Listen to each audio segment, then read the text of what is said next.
this will probably be the last time ever that I talk about Twilight on this channel.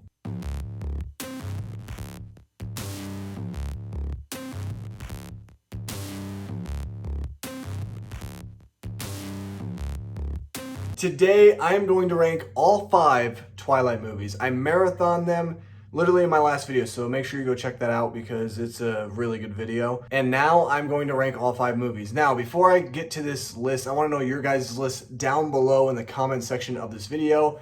Also, make sure you guys drop a like on the video so that way I can know to do more content just like this. Anyway, let's get started with my number 5. Coming in 5th place is going to be Twilight Saga Breaking Dawn Part 1. This movie is very boring. It's not that this movie isn't eventful, because there are a lot of things that happen in this movie, whereas we get the marriage, the long-awaited marriage of Bella and Edward. Bella gets pregnant and she dies in this movie. She has a baby in this movie. And there's a lot that really kind of snowballs into this film. The problem that I have with this movie, though, is that this movie tries to act as if it's so sexy and that it has so much to say when it really doesn't offer anything new to the table. And it's really like a movie that is very uncomfortable. I mean, it hinders itself on these love scenes between the two main characters. And I just felt like the entire time I was watching it, that it was just not what I think anybody really wanted out of this franchise. Love scenes are sometimes effective in their approach to show a certain relationship between two characters, but in this instance, it was really just awkward. Not only that, but the third act is a mess, and there really is no climactic moment in this film. There's no sense of action or sense of risk in this film, and so the movie kind of protects the characters in such a way that you know everything is going to end up okay, because it's part 1 of 2 parts. My number 4 is going to be Twilight, the movie that started it all. This is a snooze fest. This movie's also really boring. I think that the movie suffers in a lack of dialogue, character development, and real evidence. This is a film that really doesn't have a lot in it, and that's unfortunate because the substance material, the first book, which I have read, which is actually a really good book, is truly groundbreaking in a lot of different ways. It explores this relationship between Bella and Edward, but it never makes it at the forefront, as the danger that is present in this adaptation is way more prevalent in the book than it is in the film. James doesn't ever truly feel like a fleshed out villain, and so I never really felt that Bella was at risk. And because of that, I just didn't really get behind her character. Also, Edward has some really, really bad direction in this film. I love Robert Pattinson, but man, is he really creepy in this movie. He delivers his lines so flat the entire time that it complements just how flat Kristen Stewart delivers her lines. So it's almost like they're competing to see who could be the worst in their respective characters when it comes to delivering lines and actually acting. So yeah, I don't like the first Twilight movie. It's really just a boring, lifeless film. Coming in 3rd place is going to be Twilight New Moon. This movie's a little bit better than Twilight and Twilight Breaking Dawn Part 1, but I think the big problem that this movie has, the big thing that suffers with this movie really takes a long time to really go anywhere. There's so much setup and there's so much exposition in this film that like the movie never tends to rely on anything else.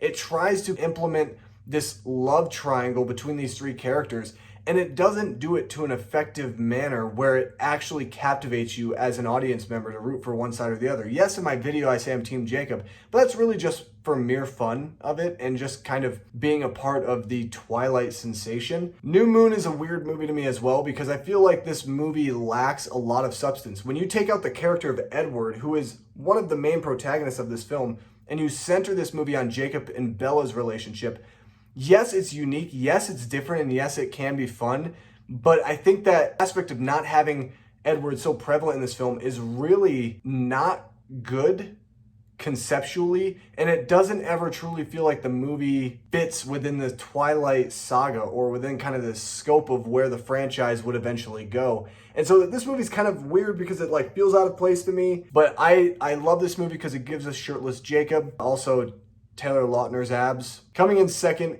is going to be Twilight Saga Eclipse. This movie surprised me. I actually quite enjoyed this movie. One of the things I actually really liked is that Victoria was played in this movie by Bryce Dallas Howard. I thought she brought a lot more to this role. I thought she brought a lot of life to this role and a little bit more of high stakes into this role. I love the whole idea of this new infant army of vampires.